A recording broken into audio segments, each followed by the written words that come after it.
lima yuzalimi, dan sabar dari penganiayaan, wal qana'atu bima fi yadihi, dan qanaat dengan apa yang dimiliki.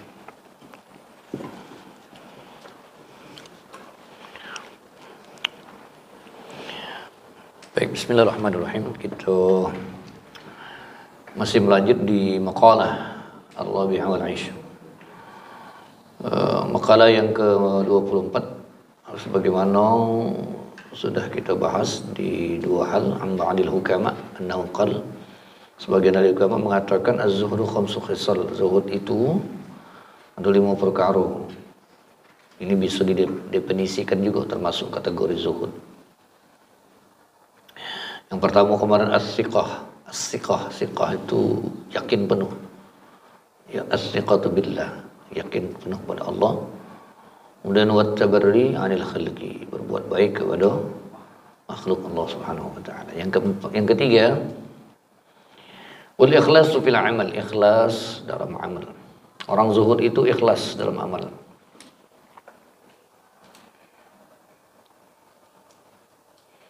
Sebagaimana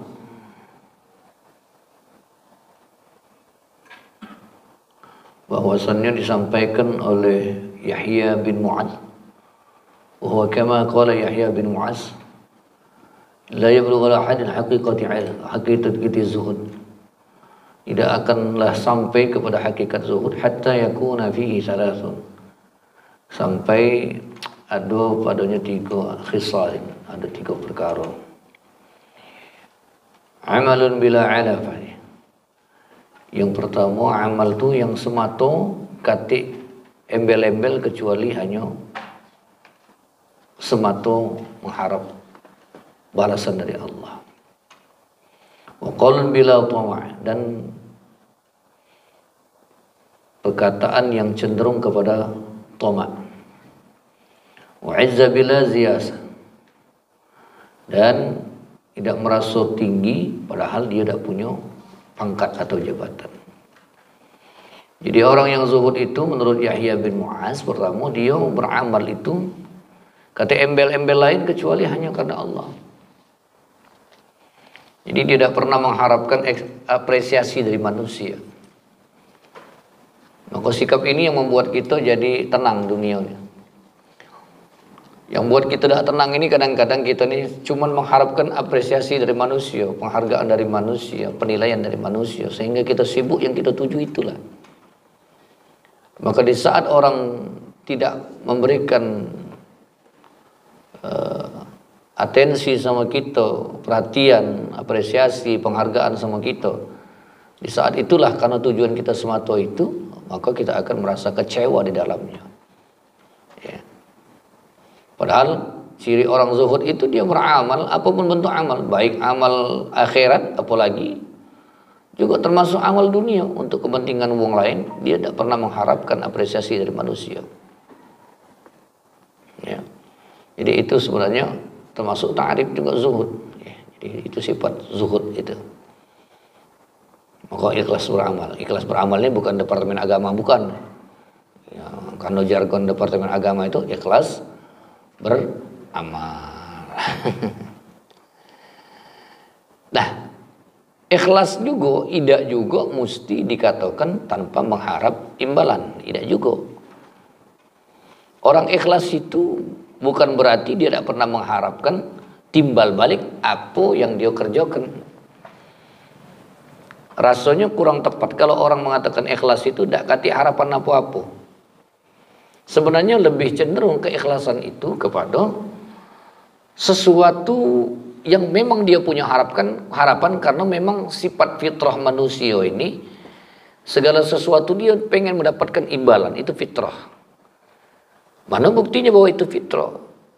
Ketika Allah memerintahkan amal kepada manusia, maka amal itu diberikan oleh Allah Subhanahu wa taala nantinya reward, penghargaan berupa pahala. Orang beramal ini seperti ini, sedekah maini sekian dirham akan dilipat gandakan oleh Allah Subhanahu wa taala. Orang yang sholat sunnah seperti ini pahalanya. Orang yang termasuk jangankan itu, Senyum baik itu dinilai pahala karena itu ada fitrah manusia di dalamnya. Allah tahu persis bahwa manusia ini pengen penghargaan. Nah, bukan berarti orang ikhlas tidak pengen punya balasan dari apa yang dilakukan. Tapi sebaik-baik balasan itu adalah balasan dari Allah. Maka definisi ikhlas itu adalah cuma mengharapkan balasan kepada Allah. Maka tatkala manusia ingin mendapatkan balasan kepada manusia, maka balasan itu tidak akan menjadikan dirinya termasuk kategori ikhlas. Karena definisi ikhlas itu dari diantaranya adalah itu yang ketiga termasuk. Ada beberapa hal pernah kita sampaikan. Ya. Jadi ikhlas. Jadi bukan embel-embel karena yang lain. Jadi ini orang zuhud. Santai, orang zuhud itu santai. Tidak beban hidupnya. Inilah kewajiban aku, inilah untuk bekal aku, inilah yang kuramalkan. Soal pandangan manusia terserah, santai. Tidak berubah, depan wong mah inilah, di belakang wong mah itulah. Tidak beda-beda. Solatnya depan wong rami mah itulah. Solatnya dewean, cak itulah. Karena dia tidak perlu apresiasi manusia, tidak perlu dipuji-puji manusia. Tidak perlu diangkat derajatnya oleh manusia. Kalau toh nanti dia dipuji-puji oleh manusia atau diangkat derajatnya oleh manusia, dia yakin semata itu karena jalan Allah Subhanahu wa taala memberikan penghargaan bagi dirinya, bukan karena kehebatan dirinya. Maka itu ikhlas, al-ikhlas fil amal itu termasuk. Yang ketiga kata ulama, kata ahli hikmah, orang yang ikhlas, orang yang zuhud yaitu ikhlas dalam tidak tomak dalam, cenderung dalam omongan itu tomak, maksudnya itu omongan itu ada udang di balik gandum. Jadi dengan kalimat-kalimat kata-kata dia pengen mendapatkan lebih lewat kata-kata dia tadi. Kalau bahasa kita tuh apa misalnya? Ngerayu-rayu mah itu nah maksudnya. Jadi apa dia? Janji-janji kosong, ujung-ujung lapan mah itu nah itu. Jadi orang zuhud itu tidak ada seperti itu. Dan dia yang ketiga tadi, dia tidak merasa tinggi meski dia punya jabatan atau bahkan tidak punya jabatan, tidak punya kekuasaan. Itu orang zuhud. Jangankan dia punya kejabatan, punya kekuasaan, jangankan tidak punya jabatan atau kekuasaan, punya jabatan kekuasaan pun dia tidak merasa paling tinggi di antara manusia. Itu orang zuhud. Biasa-biasa baik. Ya. Kata wala bosung tuh low profile. Santai wongnya santai. Tidak besar apa? Gila hormat. Jadi kalau kamu nyingok ada pemimpin yang santai, tidak gila hormat, bisa jadi dia termasuk sudah ada benih-benih zuhud dalam dirinya. Nyedah. Kapan tidak dipersilakan merajuk. Aman tidak terhormat, yang dihormati, yang dimuliakan. Kurang ajar kalau kamu dengan aku. Itu bahaya. Kalau tidak didulukan, itu kati akhlak kalau itu tidak main itu. Mestinya kalimat ini bukan untuk subjek tapi objek. Apa main? Terbalik dah kalimatnya. Misal, ketika murid menghormati guru. Nah ini kalimatnya untuk murid bukan untuk guru. Nyambung lah maksud Ustaz? Nyambung ya? Jadi misal kayak pas kita ngaji ta'lim bahwa murid itu wajib begini dengan murid dengan gurunya. Ta'zim, menghormati, menjaga kalimatnya, berakhlaknya, menutupi aib-aib guru-gurunya misalnya. Nah itu harus dari murid yang megang itu, bukan guru. Ketika guru megang ini kaget, gawat.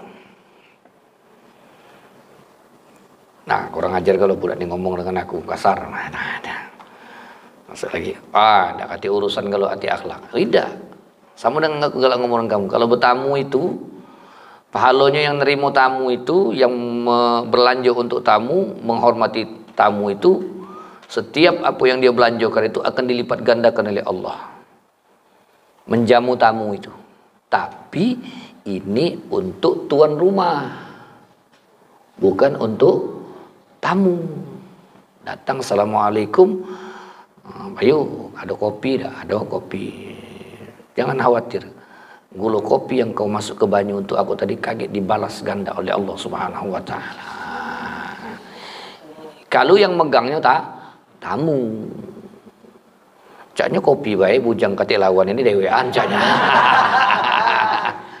Nah, harus ada rewang, karena apabila tambah banyak kita menghormati tamu, menjamu tamu, maka pahalanya dibesarkan oleh Allah, diberikan Allah balasan yang besar. Itu untuk tuan rumah, bukan untuk tamu. Besok nak bertamu lagi, ngambil fadilah pahala. Iya.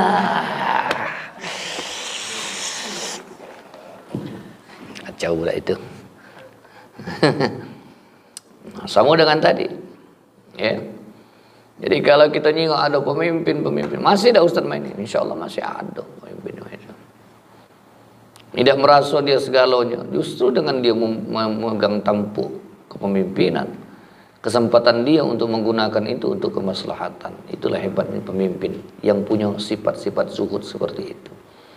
Tidak memperkaya diri dengan jabatan yang dimiliki sehingga dia bisa memperkaya diri, atau dia melakukan sesuatu untuk kesenangan kelompoknya dia baik, pengen dipandang oleh orang lain sehingga dia mengorbankan rakyat yang dipimpinnya. Banyak cara, dari eksploitasi tenaganya, dana, keuangan, biaya segala macam dibebankan kepada orang yang dipimpinnya, sementara dia menikmati ini bersama dirinya dan kepada kolega-koleganya untuk kesenangan dirinya. Di balik itu dia pengen penilaian dari orang lain. Ya. Kalau dia pemimpin misalnya, lurah misalnya, pengen bagus dia eksploitasi sumber daya yang ada pada masyarakatnya untuk minta nilai di camat. Camat mah itulah naik pula sampai ke presiden. Presiden kemana? Ke bangsa-bangsa di luar negeri. Hebat. Negerinya mah ini. Nah, itu tidak termasuk kategori zuhud. Mudah-mudahan kita besok-besok dapat pemimpin-pemimpin yang zuhud. Wahtimalul zulmi, kemudian sabar dari penganiayaan. Jadi penganiayaan ini maksudnya tuh tidak membuat dia merasa dirinya jadi tidak bisa apa-apa karena teraniaya. Baik menganiaya dirinya sendiri atau teraniaya oleh orang lain. Jadi dia sabar dalamnya. Nabi sallallahu alaihi wasallam, dari Nabi sallallahu alaihi wasallam qal az-zuhad fid dunya, zuhud dalam urusan dunia itu laisat bitahrimil halal. Kata Rasul, orang zuhud dalam urusan dunia itu bukan yang mengharamkan yang halal. Jadi orang zuhud itu bukan berarti orang yang mengharamkan yang halal. Berarti mengharamkan yang halal itu meninggalkan dunia misalnya, ya. Tidak boleh, tidak.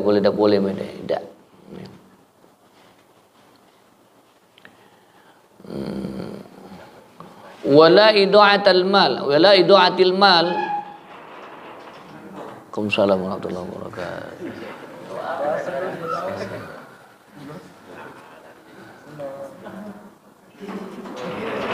Hah? Aku tahu dan otak kamu tuh. Aku tahu pikiran kamu tuh. Iya. Lama-lama tak apa-apa Ustaz ngaji nih. Ya ada Dandi tadi. Tapi aku lah duluan tadi. Aku lah tahu tadi itu. Nah, di mana tadi? Aja lupa tadi. Iya, tidak mengharamkan yang halal. Jadi maksud zuhud itu kalau kita kemarin sudah bahas kan. Orang zuhud itu tidak mesti tinggal kenyagalo. Rumah jual kenyo, mobil jual kenyo, biar aku ngontrak wae. Aku ni zuhud. Ni tidur di masjid bae aku. Menara masjid itu 3 tingkat. Aku zuhud apa ada? Tidak kata Nabi. Ya. Jadi bukan berarti meninggalkan dunia mengharamkan yang halal. Pakai baju bagus haram. Oh tidak. Pakai sepatu bagus haram. Tidak. Pakai mobil bagus haram. Tidak. Bukan berarti mengharamkan yang halal. Tidak. Ya. Wala ida'atil mal, tidak menyia-nyiakan harta. Menyia-nyiakan harta itu dia Dia habis-habiskannya tidak ada pakai untuk kepentingan dia. Padahal ketika dia dititipkan oleh Allah Subhanahu wa taala harta, justru kezuhudan dia tadi, harta tadi jadi jalan terbaik bagi dia untuk mendatangkan ridha Allah lewat sahabat-sahabat Nabi dulu. Bukan berarti banyak sahabat Nabi itu miskin-miskin, tidak. Jadi di framing seolah-olah Nabi itu kawannya miskin-miskin. Benar, Nabi itu cinta dekat dengan orang miskin. Bukan berarti pukul rata bahwa yang namanya sahabat Nabi itu buntu galau. Tidak. Nabi bersahabat dengan wong buntu. Sebanyak sahabat tuh 123.000 sahabat itu buntu galau. Tidak. Ada Abdurrahman bin Auf. Ada Abu Bakar As-Siddiq. Ada sahabat-sahabat yang kaya, pengusaha-pengusaha yang kaya saat itu. Tapi tidak pernah terkabar kekayaan para sahabat-sahabat itu yang membuat mereka jadi lupa. Tapi justru harta tadi digunakan untuk perjuangan di jalan Allah. Termasuk istri Rasul, Siti Khadijah binti Khuwailid itu wanita terkaya pada saat itu. Ya. Tapi habis hartanya. Bahkan dalam sejarah Sayyidatuna Khadijah al-Kubra, cuman berapa kain yang lusuh yang ditinggal, yang dipakai ketika beliau sepeninggal beliau meninggal dunia. Habis hartanya. Bukan berarti disia-siakan. Ya.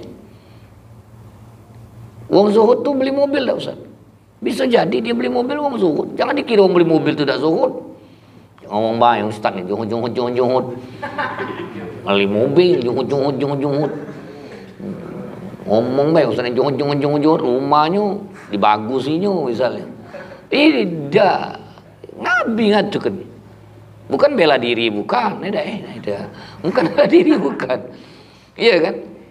Tapi digunakan untuk apa? Oh, misalnya kayak ceramah dak dijemput wong lagi.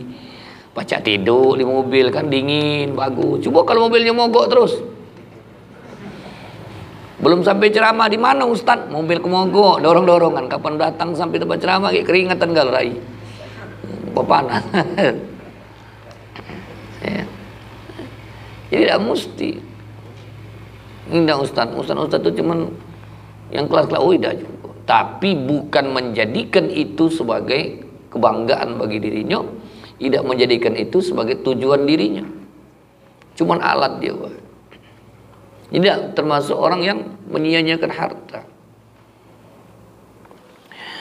Walakin az-zuhadah, tapi kata Nabi, wong yang zuhud itu fid dunya, dalam urusan dunia, alla takuna bima fi yadik au saqa minka bima fi yadillah. Dia tidak menggantungkan dirinya kepada sesuatu yang ada pada dirinya, tetapi percaya dengan sesuatu yang ada di tangan Allah. Jadi orang yang zuhud itu tidak menggantungkan diri kepada sesuatu yang ada pada dirinya. Oh, aku nih kayu, beres, aman urusan. Tidak, justru orang zuhud itu dia kayu, tapi dia tidak menganggap kekayaan itu bakal jaminan dirinya bakal aman dalam hidup dunia. Itu maksudnya, paham enggak? Nyambungnya? Tetapi dia merasa bahwa itu tidak jadi jaminan. Tempat dia bergantung siapa? Dia hanya percaya bahwa sesuatu itu ada dalam genggaman dan kuasa atau di tangan Allah Subhanahu wa taala. Nah, itu. Lanjutnya tadi. Oke. Bahkan dia menjadikan kesempatan itu untuk memperoleh pahala dari Allah Subhanahu wa taala, dan dia meninggalkan keburukan meski keburukan itu ada di depan matanya. Nah, itu sifat zuhud. Itu termasuk definisi zuhud berdasarkan hadis Nabi Muhammad SAW. Yang ketiga, yang kelima,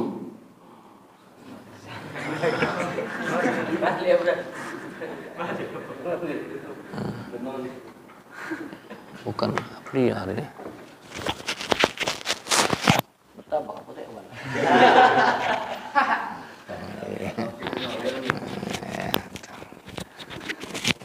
Ya. Yang terakhir wal qanaatu bima fil yadi, dan qanaah dengan apa yang dimiliki. Kemarin kita bahas tentang qanaah, sudah beberapa definisi tentang qanaah. Ada definisi lagi dari wa huwa kama qala Al-Junaid. Menurut Al-Junaid, az-zuhdu khulwul qalbi amma khalas minhul yadi. Orang zuhud itu, kata beliau, dia senang meskipun gagal dalam usaha yang dia inginkan. Maksud senang itu apa namanya? Los. Tidak jadi buah pikiran yang mau dia ngedon. Jadi kalau ada definisi ini yang dalam diri kita, berarti insya Allah kita termasuk zuhud. Jadilah berusaha keras ini. Tapi gagal terus. Nah, jadi bagi orang zuhud, tidak membuat dia laju ngedon, frustasi. Ya. Jadi dia tetap senang. Nah, sudah apa jalan Allah. Termasuk dalam mencari rezeki. Ya. Sebenarnya rezeki itu bukan tergantung dari upaya dan usaha keras manusia. Kalau ukuran rezeki itu dapat banyaknya dari usaha, tentu yang paling banyak dapat rezeki itu wong yang begawe berat. Gawe berat. Banyaklah dia gawiannya. Tapi kenyataannya, maaf, ada orang yang begawe berat tapi tidak terlalu banyak dia dapat. Ya. Kata ulama, ternyata bahwa rezeki itu diberikan oleh Allah Subhanahu wa taala itu kan sesuai hadis. Kalau ketika ditiupkan roh itu maka tercatat bagi kita. Satu, lahir kita, kapan mati kita. Kedua, rezeki kita. Di Lauhil Mahfuz tercatat ketika ditiupkan roh. Yang ketiga, jodoh. Maut, jodoh, rezeki kalau bahasa kita. Itu sudah ditetapkan ketika kita ditiupkan roh dalam diri kita. Nah, rezeki itu ternyata kata ulama. Apa ayatnya lupa. Allahumma shalli. Bahwasanya rezeki itu sudah ditetapkan Allah. Misalnya Dandi misalnya punya rezeki. Dandi itu, bukan Dandi ini. Jadi Dandi pokoknya Dandi. Ketika dia lahir, ditiupkan ruh itu sudah ditetapkan oleh Allah Subhanahu wa taala bahwa dia ini hidup, dia ini tanggal sekian lahir, tanggal sekian mati. Rezekinya itu misalnya 1 triliun. Misal 1 triliun kan? Itu dirahasiakan Allah. Coba bayangkan seandainya Allah Subhanahu wa taala nunjuk tahu rezeki kita. Katik semangat kita begawe. Ndak katik semangat kita keluar malam-malam, sip malam, duduk nunggu batu bara datang. Ndak semangat kita. Ini ada. Ini? Ndak semangat kita. Bahkan ketika kita tahu jumlah rezeki kita sudah ditetapkan oleh Allah Subhanahu wa taala, misalnya kita sudah temakan rezeki kita, misal rezeki kita ditetapkan Allah Subhanahu wa taala itu 1 miliar misalnya. Selama hidup kita. Kita tahu bahwa rezeki kita tuh sudah kita makan 900 juta 999 juta 999 juta. Berarti rezeki kita tinggal 1.000. Sejuta atau 1.000 atau 999 sisanya 1.000. Kalau kita tahu rezeki kita tinggal 1.000, kita udah galak di Joko makan. Nah, makan enggak berapa nilainya? Sekian. Ada enggak juga kalau aku makan ini habis aja mati aku. Bener? Pernah enggak kamu nonton film Jun Jabi apa ya yang main itu? Yang Jumanji, Ini kan ada 3 nyawa sih kan? Iya kan? Iya kan? Jumanji. Itu kan film itu. Kalau seandainya dia lah tahu nah. Tinggal siko. Yang siko itulah hawar-hawar antara hilang dengan tidak. Berpikir dia. Pening kepalanya. Aku bergerak main ini, aku mati, aku main ini, aku hidup. Nah, itu. Dirahasiakan Allah. Makanya kita ini semangat cari duit. Semangat cari rezeki, yang sekolah, yang kuliah, yang jualan, yang duduk di pos. Misal. Iya dah. Betul? Yang bawa motor. Bener? Iya kan?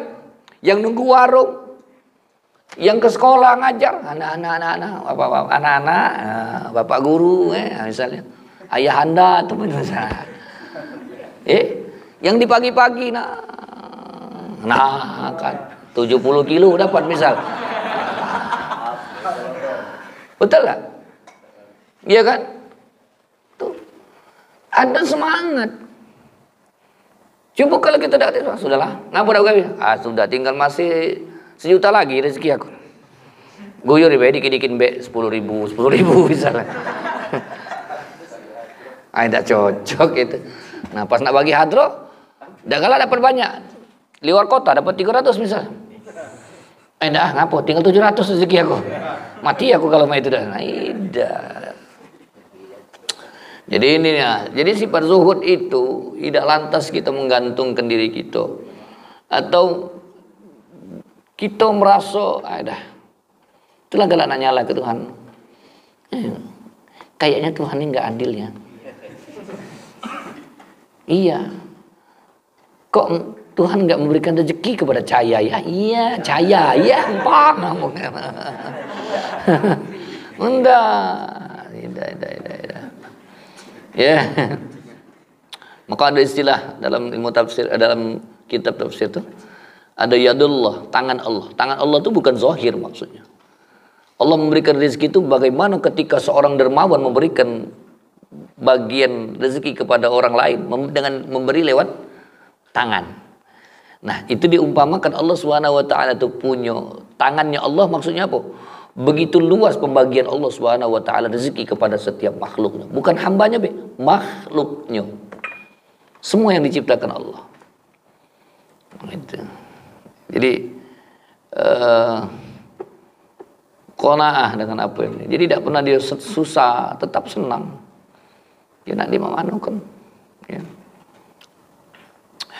Menurut Sufyan As-Sawri, waqala Sufyan As-Sawri, berkata Sufyan As-Sawri, az-zuhdu fid dunya. Orang sudah tadi nih. Orang yang zuhud dalam urusan dunia ini qasrul amal. Yang pertama adalah orang yang mempersempit angan-angannya, harapan. Tidak banyak angan-angan, harapan yang tidak masuk akal. Tidak masuk akal. Juaranya aku tuh misalnya lagi jalan, pas jalan tuh tersepak lah kode kotak. Kapan ku buka rupanya duitnya banyak, woi dapat ada sekitar 1 miliar. Seandainya pastilah aku kaget beli mobil, aku siko langsung kawin aku. Apa lagi? Oh itu itu qasrul amal. Jadi memperkecil amal. Amal itu bukan amal alif, pakai alif. Angan-angan. Nah, memperkecil angan-angan ini tadi bukan berarti kita meninggalkan dunia, tidak. Laisa biaklil ghalis. Orang yang memperkecil amal-amal, angan-angan tadi lewat zuhudnya tadi, bukanlah dikatakan dia yang makan yang berat-berat. Maksudnya tuh makan itu dah dia ado, tapi dia udah galak makan yang lemak misalnya. Apalagi dari sakinah, jangan makan lemak, selesai. Dikawani wong kamu. Ustaz aku udah galak kari kambing, dikawani wong kau. Diparai wong pasti kamu kaget. Ngapa? Kesempatan lancak itu ujung. Pacang ngomong pula, kau dah galak iya. Jawab iya lajulah. Oh dah ya. Besok tanya lagi, kau dah galak? Ya lajulah. Wala yulbisil aba, dan bukanlah wong yang memperkecil angan-angan itu pakai pakaian compang-camping. Baju buruh, baju bagus ada. Lemari, beli terus baju, cuma lemari. Kalau ngapa kau tidak ganti-ganti baju? Zuhud. Tidak boleh baju bagus-bagus. Baju kau di lemari tuh. Tidak, inilah aku apa adanya. Oh tidak. Rayap mentaknya. Ini rayap. Aku makannya kau makai nakal. Aku makan aja rayap. Selesai. Bolong. Kapan aku bolong. Tidak itu. Jadi bukan kontrol amal itu. Bukanlah makan yang tidak galak makan lemak. Makan yang basing-basing kalau bahasa gitu, baik. Basing-basing tuh basing-basing. Disiapkan pindang, ada lalapan, lalapnya dimakannya. Itu pindang lemak, patin sungi. Zuhud. Iya. Ini lalapan ini, jadilah yang penting lalapan. Jadi sama dengan kambing kau tuh kalau mau itu. Kambing enggak kalah makan pindang kan? Makan lalap sudah. Aduh ada dunia. Pakaian compang-camping, tidak main itu. Jangan dikira baju bagus sudah zuhud. Pakai jas, ya, sepatu mengkilat, saking mengkilatnya pacak bakaco. Iya, aku main dulu. aku pernah sepatu yang ngangkuk itu dan, ya kamu licin, wah, tidak juga. Ya. Di awal tadi kan definisi zuhud tadi kan. Dia punya tapi dia gunakan itu untuk kebaikan, untuk mencari ridha Allah. Dia punya jabatan, tidak berarti kita yang kiri-kiri harus zuhud. Orang punya jabatan bisa dia zuhud. Ya bisa. Wong kaya bisa zuhud wong kaya. Ya, tidak serakah. Nerima apa adanya, digunakan untuk itu termasuk definisi zuhud. Ya meskipun untuk kelas-kelas kita berat itu. Rato-rato kapan punya jabatan itu jauhlah kesempatan dalam kesempitan. Rato-rato orang lah punya harta banyak itu, rato-rato sudah harta itu kadang-kadang membuat dia jadi lupa. Karena kondisi itu berat. Maka orang-orang dulu ada sebagian orang yang zuhud. Dia memang pakainya puadonian, tapi kelas dia. Kalau kelas-kelas orang-orang yang hebat-hebat di zuhud itu juga tinggi kelasnya. Nah kita ini di mana tempat posisi kita? Ternyata kita ini tidak Ustaz, kami ini Ustaz. Memang zuhud dari dulu nih Ustaz. Jadi tidak hati. Jadi makan apa adanya Ustaz. Karena nak beli yang lemak-lemak tidak hati. Ya sudah, bukan zuhud. Nasib itu namanya. Itu namanya. Ya memang dia ada kesempatan untuk itu, tapi dia tidak menggunakan kesempatan untuk dunianya. Dunia itu ada di genggaman dia, tapi tidak digunakan kesempatan untuk menggunakan dunia itu hanya sekedar memenuhi hasrat nafsu dan urusan keinginan dunianya saja. Itu zuhud. Jadi ini definisi 5 hal yang termasuk kata bagian ahli hikmah tentang zuhud. Masih banyak lagi definisi-definisi zuhud itu yang diambil dari beberapa hadis ahli hikmah, termasuk para orang-orang salafus saleh di masa lalu dan bahkan dari para sahabat. Ya, yang jelas bahwa sifat zuhud ini merupakan salah satu sifat terpuji yang ketika ada pada seorang hamba, maka dunia tidak menyilaukan pandangan matanya, tapi dunia kecil baginya, tapi dunia tidak dia tolak ketika dia diberikan kepadanya. Dunia yang didapatnya semata untuk mendatangkan atau keinginan dirinya menghadapkan kesenangan, kasih sayang, keridhaan Allah Subhanahu wa taala. Wallahu